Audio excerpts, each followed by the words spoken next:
आंसू तो इन जुमलों से आए हैं कि तूने कहा कयामत के दिन में उमर का गरीबान पकड़ूंगी। मेरी बहन मैं तुझे कैसे बताऊं कि मैं ही उमर हूं, अमीरुल मोमिनीन मैं ही हूं, और ये मेरी गलती है कि अब तक तेरे घर की खबरगिरी मैं नहीं कर सका। मेरी बहन कयामत के दिन अब मेरा गरीबान मत पकड़ना। हाय अल्लाह हमसे जहन्नम का अजाब हटा ले, हमें जहन्नम के अजाब से दूर कर दे। तेरा अजाब हम भुगत नहीं पाएंगे, तेरा अजाब हम सह नहीं पाएंगे, तेरा अजाब हम बर्दाश्त नहीं कर पाएंगे। फिर दुआ मांगते रब्बना सिर्फ अन्ना अजाब जहन्नम इन्ना अजाबहा कान गरामा। वरना एक औरत कह देती थी रात के अंधेरे में, एक औरत रात के अंधेरे में हजरत उमर ने देखा कि हांडी जल रही है। उस औरत के पतीली का ढक्कन खोल के देखा तो उसमें सिर्फ पानी गर्म हो रहा है और 2-3 पत्थर पड़े हुए हैं। उस औरत से पूछा ये क्या है, पानी के अंदर पत्थर? कहा कि मैं नहीं जानती ये कौन है। कहती है क्या करूं, बच्चे भूखे हैं, इनको तसल्ली दे रही हूं। आग जलती रहेगी, हांडी पकती रहेगी, पत्थर उबलते रहेंगे और इन बच्चों को इंतजार में, हाँ मेरी माँ खाना बना रही है, नींद आ जाएगी और भूखे सो जाएगी। बच्चों को धोखा दे रही हो तो क्या करूं, मेरे पास जब कुछ है नहीं। तुमने अमीरुल मोमिनीन से क्यों नहीं कहा, उमर से क्यों नहीं कहा? उस औरत का जवाब देखो क्या है। कहती है मैं उमर के पास क्यों जाऊं कहने के लिए, क्यों जाऊं मैं? उमर अमीर है, लोगों का जिम्मेदार है, उमर की ड्यूटी है ये पता लगाना कि किसके घर में चूल्हा जल रहा है और किसके घर में चूल्हा नहीं जल रहा है। मेरे भाई तुम गवाह रहना, हजरत उमर से ही कह रही है, मेरे भाई तुम गवाह रहना, कल कयामत के दिन मैं उमर का गरीबान पकड़ूंगी। आज कोई योगी जी से कह दे देख लेंगे तुम्हें कयामत के दिन, या कुछ उल्टा सीधा एक जुमला बोल दे, जमानत नहीं होगी आपकी, राष्ट्रद्रोह का मुकदमा ठुक जाएगा। राष्ट्रद्रोह का एक तो ठोंक दो वाली भाषा और दूसरा मुकदमा। देखा ना डॉक्टर कफील के ऊपर कैसे कैसे मुकदमे चलाए थे, जिसने बच्चों की जान बचाई हो, अपने घर का ऑक्सीजन लेकर बच्चों की जान बचाई हो, उसके ऊपर राष्ट्रद्रोह का मुकदमा। हजरत उमर से कहा उसने कयामत के दिन मैं उमर का गरीबान पकड़ूंगी। उमर बोले बहन उमर को क्या मालूम तुम्हारी हालत का नहीं मालूम है तो मालूम करना चाहिए, ज्यादा पक्ष मत लो उमर का, ज्यादा पक्ष मत लो उमर का, चलो यहां से। हजरत उमर कहते हैं मेरी बहन तुम रुको, तुम बहन हो, मैं घर से कुछ इंतजाम करता हूँ। ये नहीं बताया कि मैं ही उमर हूँ। अंदर गए, दरबार खिलाफत में अपने गुलाम मसलम को जगाया, आटे की एक बोरी, घी वगैरह, अनाज वगैरह, और उस जमाने में जो फल फ्रूट जो अनाज चलता था उसकी एक थैली ली, एक पीठ पे लादी, तेलों की अपने हाथ में लिया और चलने लगे। उनका गुलाम कहता है अमीरुल मोमिनीन ये क्या कर रहे हैं? आप हमारे आका हैं, मैं आपका गुलाम हूं, ये सारा बोझ उठाने के लिए मैं हूं, आप नहीं। हजरत उमर ने जो जवाब दिया सुनिए, वो इस मुल्क के जिम्मेदारों के लिए जरूरी है। हजरत उमर ने जवाब दिया नहीं नहीं नहीं नहीं, कयामत के दिन उस औरत ने मेरा गरीबान पकड़ने की बात कही, तुम्हारा नहीं, इसलिए इस गल्ले की बोरी को मैं ही अपनी पीठ पर ला दूंगा और मैं ही लेकर जाऊंगा।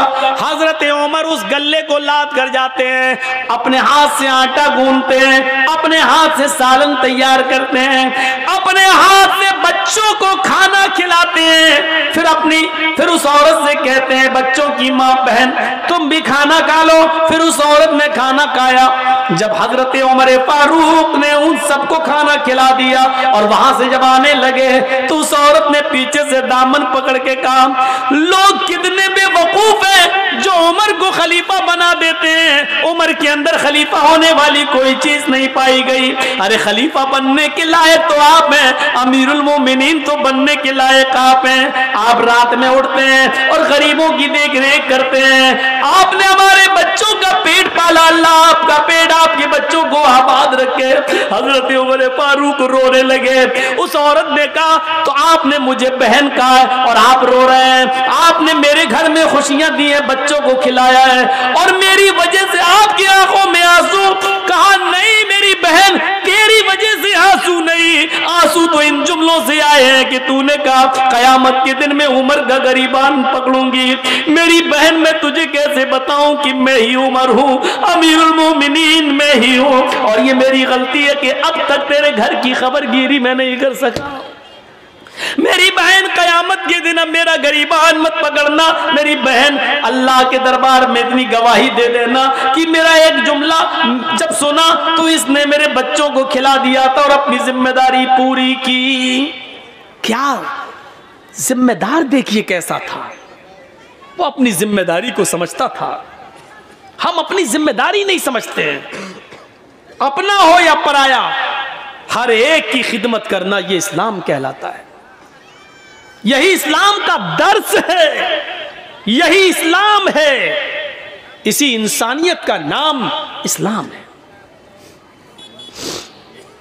हम भूल जाते हैं, हम फरामोश कर देते हैं। 4 साल हो जाते हैं हजरत उमर फारूक को। 10 साल तो खिलाफत की है, 10 साल में 4 साल ऐसे गुजरे कि रात के अंधेरे में रोजाना एक घर में जाते। एक सहाबी हैं हजरत तुफैल दौसी, कबीले दौस से उनका ताल्लुक। उनको शक होता है कि उमर ये रात को रोजाना कहां जाते हैं। पूछ पूछ के थक गए, लेकिन हजरत उमर ने नहीं बताया कि मैं रात को कहां जाता हूं। एक दिन तुफैल दौसी को तजस्सुस सूझ गया, देखें कहां जाता है उमर। रात की तारीकी में, रात के अंधेरे में जासूसी करने लगे। हजरत उमर आगे आगे जा रहे हैं, तुफैल दौसी पीछे पीछे पेड़ से छुप छुप के कि उमर मुझे देख न लें। हजरत उमर दाएं बाएं देख रहे हैं, लेकिन इनको पीछे का कोई आदमी दिखाई नहीं दे रहा है। चल दिए 4-5 मील दूर एक बियाबान आबादी में, आज बियाबान जगह आ जाते हैं। 5-6 झोपड़ियों के अलावा वहां कुछ नहीं है। एक झोपड़ी में चिराग जल रहा था। हजरत उमर फारूक ने दाएं बाएं देखा कि मुझे कोई नहीं देख रहा, उस झोपड़ी के अंदर घुस जाते हैं। तो तुफैल दौसी को शक हो गया कि उमर इतनी रात में इस झोपड़ी में क्या करने गया। इंसान की फितरत है, रात के अंधेरे में आप भी अगर दाएं बाएं देखें और कोई ना आपको देख रहा हो, चुपके से आप किसी घर में घुस जाएं, वो भी रात के अंधेरे में, तो मेरे दिल में तो तरह तरह के ख्यालात उठेंगे ही कि आप क्यों गए, इतनी रात में क्यों जा रहे हैं। तो तुफैल दौसी कहते हैं कि मैं उमर के निकलने का इंतजार करने लगा कि इतनी रात में उमर इस घर में क्या करता है और रोजाना आता है क्या करता है। काफी देर के बाद उस झोंपड़ी से जब हजरत उमर निकले और सीधे चले गए, तो तुफैल दौसी ने कहा जा रहे हैं जाने दो, मैं इस झोंपड़ी में जाके देखूं कि इसमें क्या है। हजरत तुफैल जब उस झोंपड़ी में घुसते हैं तो क्या देखते हैं कि एक कोने में चिराग जल रहा है। उस चिराग के पास खजूर के पत्तों की बनी हुई एक चटाई बिछी हुई है। उस चटाई के ऊपर कोई लेटा हुआ है। करीब गए तो पता चलता है कि एक औरत है, और करीब जाते हैं तो पता चलता है कि वो बूढ़ी औरत है। और करीब गए तो क्या देखते हैं कि वो तो आंखों से अंधी है, दांत उसके मुंह में नहीं है और हाथों से कोड़ी और पैरों से लंगड़ी है। हजरत तुफैल उसके पास बैठ जाते हैं, कहते हैं माँ। उसने कहा जी क्या मैं तुमसे कुछ पूछना चाहूं तुम बताओगी। उसने कहा बोलो बेटा। कहा ये आदमी जो तुम्हारे पास आया है और अभी अभी यहां से गया है, ये कौन है, क्या तुम इसको जानती हो, क्या तुमने कभी इसको देखा है। कहा नहीं, मैं आंखों से अंधी हूं, मैं क्यों मैं कैसे देख सकती हूं। कहा मां मुझे जल्दी बताओ कि ये आदमी यहां आता है तो कम से कम तुम्हें बताया तो होगा कि मैं कौन हूं। कहा नहीं मेरे बेटे, ये आदमी यहाँ 4 साल से बराबर कंटिन्यू आता है, चाहे कितनी बारिश हो, चाहे कितनी आंधी हो, चाहे कितना तूफान हो, चाहे कुछ भी हो, लेकिन ये यहाँ जरूर आता है। लेकिन 4 साल से आज तक इसने मुझे अपना नाम नहीं बताया। यहाँ तो 100 रुपए मदरसे में चंदा देते हैं तो नाम के साथ देते हैं कि फला साहब ने दिया है। ऐलान करो मौलाना साहब, 1000 रुपए चंदा देते हैं तो उसमें भी हमें शोहरत चाहिए, फला ने दिया। और यहाँ बैठे रहते हैं कंपटीशन में, मेरा दुश्मन कितना दे रहा है, अगर उसने 1 दिया तो उसको दिखाने के लिए हम 1200 देंगे, हम 1500 देंगे। ये कंपटीशन है हमारे यहाँ। सब नेकी बेकार। ये सिस्टम ही पहली बात तो हमें गलत लगता है कि लाइए मौलाना साहब ये 100 रुपए लीजिए, मेरे अब्बू के लिए दुआ कर दी, अल्लाह उनको जन्नत दे। अरे आप मदरसे को चंदा दीजिए, आप दिल में नियत कर लीजिए कि मैं अपने बाप की तरफ से दे रहा हूं, आपको सवाब मिलेगा। मौलाना साहब से नाम ले लेकर क्यों दुआ करवा रहे हो? जर्जी साहब को अपने बाप को सवाब पहुंचाना है, जर्जी साहब 1000 रुपया देंगे, दिल में नियत है मैं अपने बाप की तरफ से दे रहा हूं, बाप को सवाब मिलेगा। 20 साल हो गई तकरीरें करते करते, यही बताते बताते, लेकिन नहीं बदली जा रही है बात, नहीं वही धुर्रा चला आ रहा है, उसी पे हम चल रहे हैं। 4 साल हो गई, आज तक इसने मुझे अपना नाम नहीं बताया कि कौन है। अच्छा, बस ये कह देता है मैं तुम्हारा बेटा हूं, मैं तुम्हारा बेटा हूं। मैंने भी पूछना छोड़ दिया, बेटा जब नाम ही नहीं बताता तो क्या करूं। तो करता क्या है यहां, करता क्या है ये पूछ रहे हो? हाँ बेटे, इस आदमी के बहुत एहसान है मेरे ऊपर। कहा मां बताओ ना क्या करता है। कहा मैं हाथों से कोड़ी हूं, पैरों से लंगड़ी हूं, आंखों से अंधी हूं, मुंह में मेरे दांत नहीं है, मैं चल फिर नहीं पाती हूं, इसी चटाई से एक पलटी खाती हूं, करवट बदल कर मैं नीचे आ जाती हूं, और इसी जगह पर मैं लेटे लेटे लेटरीन कर लेती हूं, यही लेटे लेटे मैं लेटरीन कर लेती हूं, और फिर पलट कर मैं इसी जगह चटाई पर आ जाती हूं।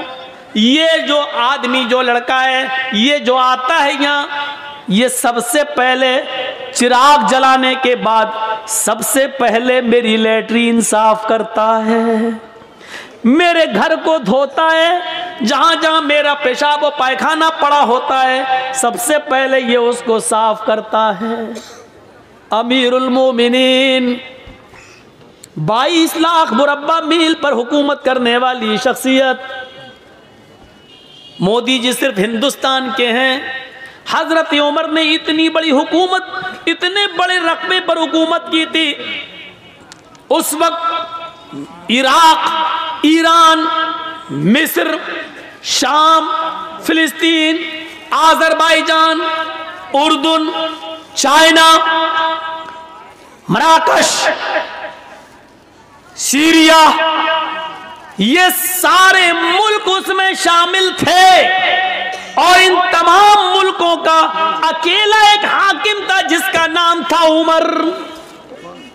इतनी बड़ी खिलाफत का मालिक, और सूरत हाल एक नाबीना, पैरों से लंगड़ी, हाथों से कोड़ी, दांतों से बिल्कुल खाली और आंखों से अंधी एक बूढ़ी औरत के घर से उसकी लेटरीन और पेशाब और पायखाना साफ करता है।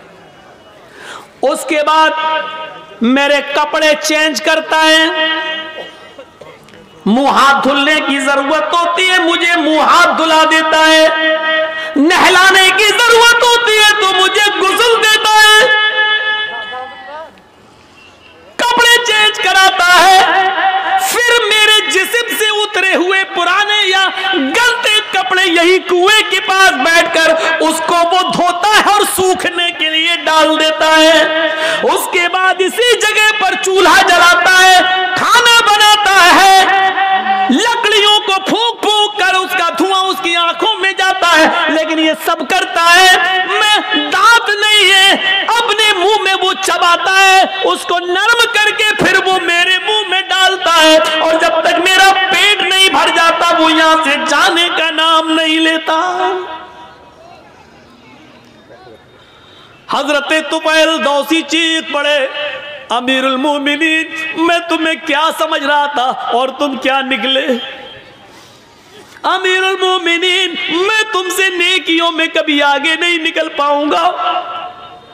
मां जानती हो वो कौन है? वो अमीरुल मोमिनीन है, वो उमर फारूक हैं? सिटी गुम। फिर तुफैल दौसी तेज स्पीड में घर से निकलते हैं और उमर फारूक के घर की तरफ जाते हैं। उमर फारूक के घर के बाहर जो एक दरवाजा था जहां वो लोगों की फरियाद सुनते थे, उसी दरवाजे के बाहर जो रूम था, उसी रूम में हजरत उमर फारूक बैठे हैं और तहज्जुद की नमाज पढ़ने के बाद अपने दोनों हाथ उठाकर ये दुआ मांग रहे हैं, रब्बना ज़रिफ़ अन्ना अज़ाब जहन्नम, रब्बना ज़रिफ़ अन्ना अज़ाब जहन्नम इन्ना अज़ाबहा काना गरामा, रब्बना ज़रिफ़ अन्ना अज़ाब जहन्नम इन्ना अज़ाबहा काना गरामा। आय अल्लाह हमसे जहन्नम का अजाब हटा ले, हमें जहन्नम के अजाब से दूर कर दे। तेरा अजाब हम भुगत नहीं पाएंगे, तेरा अजाब हम सह नहीं पाएंगे, तेरा अजाब हम बर्दाश्त नहीं कर पाएंगे। फिर दुआ मांगते रब्बना ज़रिफ़ अन्ना अज़ाब जहन्नम इन्ना अज़ाबहा काना गरामा। पीछे से तुफैल दौसी टोकते हैं और कहते हैं, रात में बूढ़ी औरत का पेशाब व पायखाना साफ करने वाला, रात में बूढ़ी औरत के कपड़े धुलने वाला, रात में बूढ़ी औरत के लिए खाना बनाकर खिलाने वाला, रात के अंदर बूढ़ी औरत की खिदमत करने वाला अमीरुल मोमिनीन। आए उमर, अगर तुम जहन्नम में चले गए तो फिर जन्नत में कौन जाएगा? रात की तारीकी में 4 साल से ये खिदमत करने वाला शख्स अगर जहन्नम में चला गया तो फिर जन्नत में कौन जाएगा? हजरत उमर फारूक दुआ मांगते मांगते पीछे देखते हैं, सामने तुफैल दौसी हैं, आसमान पर हाथ उठाए हुए नजरें आसमान पर जमाते और कहते हैं, अल्लाह 4 साल से जो नेकी मैं सिर्फ तेरे लिए कर रहा था, जो काम मैं तेरे लिए कर रहा था, तुझे राजी करने के लिए कर रहा था, आज उस राज को फाश कर दिया गया, आज मेरी बात दूसरे को मालूम हो गई, आज ये नेकी पता चल गई। और अल्लाह मैंने इसको नहीं बताया, इसने पीछा कर करके खुद पता कर लिया। अल्लाह मेरे इस नेक अमल को रिया नमूद में न लिख लेना, तकब्बुर में न लिख लेना, घमंड के अंदर मेरे इस नेकी को मत लिख लेना। मैंने नहीं दिखाया, मैंने नहीं बताया। ये कौन सी इंसानियत थी? यहां तो बस नमाज पढ़ के निकलते हैं, दाढ़ी पे हाथ फेरते हुए समझते हैं हमने बहुत बड़ा एहसान कर दिया अल्लाह के ऊपर। आए मगरिब नमाज पढ़ने गए थे, नमाज पढ़ने गए थे, नबी मस्जिद से निकले नमाज पढ़ के, ऐसा लगता है जैसे अल्लाह के ऊपर कितना बड़ा एहसान करके आ रहा है यार। सिर्फ नमाज पढ़ लेने से मेरे भाइयों जन्नत नहीं मिल जाती है, आपको उसके लिए इंसानियत भी अपनाना पड़ेगी, अल्लाह के हुकूक भी अदा करना और बंदों के हुकूक भी अदा करना। हम बंदों के हुकूक क्या अदा करेंगे? क्या हमारे